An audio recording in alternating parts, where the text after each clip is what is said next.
what would be the proper adjective? Shameful, sad, irresponsible of the President of the United States and the Republicans on the Intelligence Committee to take the actions that they have.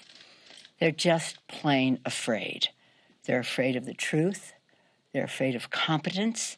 They're afraid of a leader who is recognized in our country for being calm, professional, patriotic.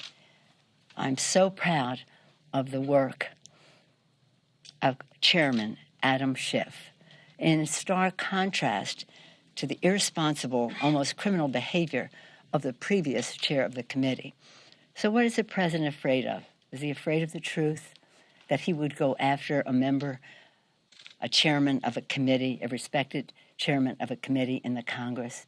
I think they're just scaredy cats. They just don't know what to do, so they have to make an attack. They did the wrong thing. American people know that. It's their own insecurity, their own fear of the truth, their fear of the facts, and their fear of an effective, patriotic leader in his measured way who's going to make sure the American people know the truth. Any questions?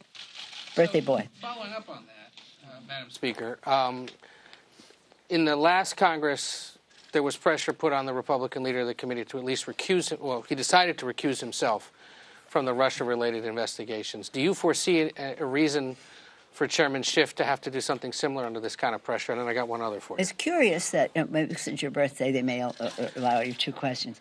It's curious that you said he recused himself. He denies that he recused himself. He should have recused himself. He gave you the impression that he recused himself, but he never did. He acted in a very bad way. What's your next question? Well, Chairman Schiff and other committee chairmen have asked the Attorney General to release the full Mueller report by next Tuesday. Yes. If they don't, would you support subpoenaing the Justice Department for the whole report and all the underlying documents? Oh, I support my chairman. I'm very proud of the work of all 6 chairmen. Do you want me to name them? Adam Schiff, Elijah Cummings, Jerry Nadler, Maxine Waters, Richie Neal, and Foreign Affairs has a piece of this, Elliot Engel, as well. And they all 6 have made that request. We'll see what their actions are. As you may know, I'm a big believer in the committee system here in the Congress. They take the first bite of this wormy apple, and I trust their judgment as to how we go forward. Speaker Pelosi, the Barr letter quotes the Mueller report, and it says, the investigation did not establish that members of the Trump campaign conspired or coordinated with the Russian government in its election interference activities.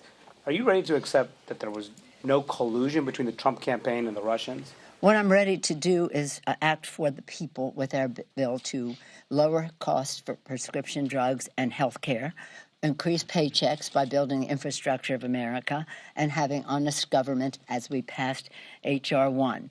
In terms of this is a responsibility we have to uphold the Constitution. I have said, and I'll say again, no thank you, Mr. Attorney General. We do not need your interpretation. Show us the report, and we can draw our own conclusions. We don't need you interpreting for us. It was condescending, it was arrogant, and it wasn't the right thing to do. So the sooner they can give us the information, the sooner we can all make a judgment about it. Let me just say again what I said to you before. And somebody thought I was joking when I said this. I'm deadly serious. If a foreign government comes to you and says they have information on your opponent, I say to any member of Congress or person running for office, you take that right to the FBI. So for this report to say that there was no tacit cooperation, well, yeah, if they didn't bring the information to the FBI, they were delinquent in their responsibilities. Yes, sir. Wait a minute, I have to have a woman. Okay, I defer to Chad because I think he'd be upset. I defer to my neighbor. She lives Okay, in well, my and I defer to you, and that's the deference that counts him. A different topic, climate change, as you mentioned, H.R. 9, you all Yes. unveiled yesterday. When you were Speaker under the previous president, though, the House passed a bill to actually launch a cap-and-trade system for significant climate change agenda. The bill yesterday instead asks the president to come up with a plan. No, the bill. I understand that committees are working separately, but Yeah. why is it that you feel the president should come up with a plan when he said clearly he's not interested in this issue? Well, there's no question the president is in denial about a lot of things, but he's in denial on the climate crisis. This bill yesterday was not our bill. This bill is announcing the series, the continuation of the hearings that we're having on the climate crisis, whether we're dealing with it in terms of a public health issue, a national security issue, an economic issue to create jobs, or a moral issue to preserve the planet. So what we're saying to the president, you're walking away from Paris. What do you have to offer? But from our standpoint, we've only just begun. Yes, ma'am. To follow on Manu's question, do you feel that the committee should still be full steam ahead on the issue of collusion, or given the discrepancy between the Mueller report and Barr's summary, should the focus be mostly on obstruction of justice? How can I just say this more clearly? Show us the report. Show us the report. Now, it was interesting to see in one of the, as we frequently reference, Hill Rags, that Mueller has said, and I don't know if this is true, just was the headline, that the grand juries are still continuing their work. But it's no use for us to have this discussion. We have to see the facts. We have to see what the report is. And we do not need an attorney general whose job interview was that the president is above the law, that doesn't think a president can be indicted, to be our interpreter of something that he should just show us. And again, I made my statement on it. We are focused on meeting the needs of the American people in their lives, and that is not what the administration is doing. And you would think the Justice Department would be busy vetting the report so it could more quickly bring it to the public in public view. Instead, what do? They're going to court to overturn every single provision of the Affordable Care Act. Not a good use of their time. We'll see them in court. Madam Speaker. Yes, Chad. Thank you. So you have taken impeachment off the table. Al Green and Rashida Tlaib last night again made a push. They said the president doesn't have to commit a crime to be doing this. I said, well, isn't there distance between those two members and the leadership, since you've taken it off the table? And they said, no, leadership always tells us to reflect our district.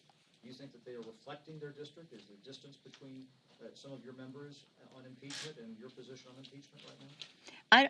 With all due respect to you, Chad, I don't think that's an important question. The important question is, when are we going to see the information? Now, some people have been asking for impeachment for a while.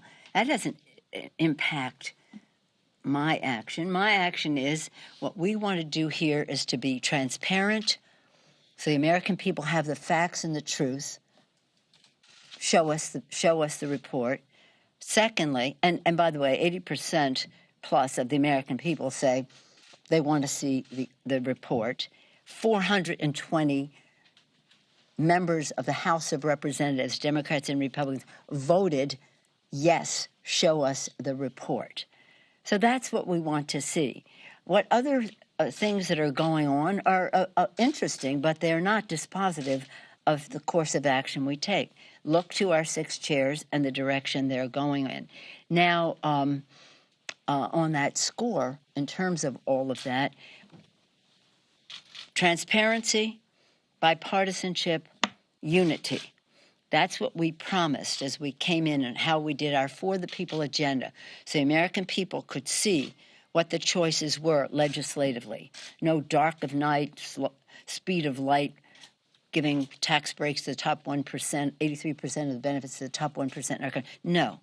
Let the public see what the choices are. Let's go through the committee process so they have time to make their judgment as to whether their interests are served or the special dark interest are served in our country. Transparency. Secondly, bipartisanship. On this vote, every single person voted. 4 abstained, but nobody voted no about releasing this report. And I do think, and I've said it, and I'll keep saying it, I think that impeachment is a very divisive issue in our country. And we shouldn't impeach a president because of a political reason, or we should not impeach a president if the evidence is there for impeachment. But that's not where we are. Okay. I think, just one more question. Yes, ma'am. Yes, please. It's coming up for the floor next week, and it looks like the NRA is going to oppose the bill. Yeah. What do you think that means for the fate of the law? And would Democrats be willing to take out the NRA-related provision in order to get this bill? No. No, the bill is as we will present it to the floor of the House. And what we're talking about is, let me just give you a little background on VAWA. This is something many of us were present at the birth of in the 90s. Joe Biden actually took the lead on this in that legislation. I, as an appropriator, was part of the funding of the VAWA. So this has something that has great meaning in our country, ending violence against women. When we had, 5 years ago, the reauthorization of the bill, the Senate voted in a bipartisan way for VAWA. Bipartisan way, VAWA. In the House, the Speaker refused to bring the bill to the floor for hundreds of days. Hundreds of days. You know why? Because the Republican position was, we're against violence against women, but not women who are immigrants, not women who are LGBTQ, and not women who are Native American. Really? Some of the most vulnerable women in our population, they didn't want to protect them. So we had a big ongoing fight until we made it too hot for them to handle. We just made it too hot. The outside mobilization, God bless the outside, whether it's protecting health care or whatever, the outside mobilization just weighed in so that they finally agreed to bring both bills to the floor, the Senate bipartisan bill and their nasty anti-immigrant, anti-Native American, anti-LGBTQ women legislation. They thought that was a good idea. They voted for that overwhelmingly. We voted for the other bill. So here we are now, and some of the provisions of the VAWA bill relate to stalkers having guns. There's very discrete provisions that relate to protecting women's safety, and they're against it. I don't see that it has that much impact on the passage of the bill in the House of Representatives.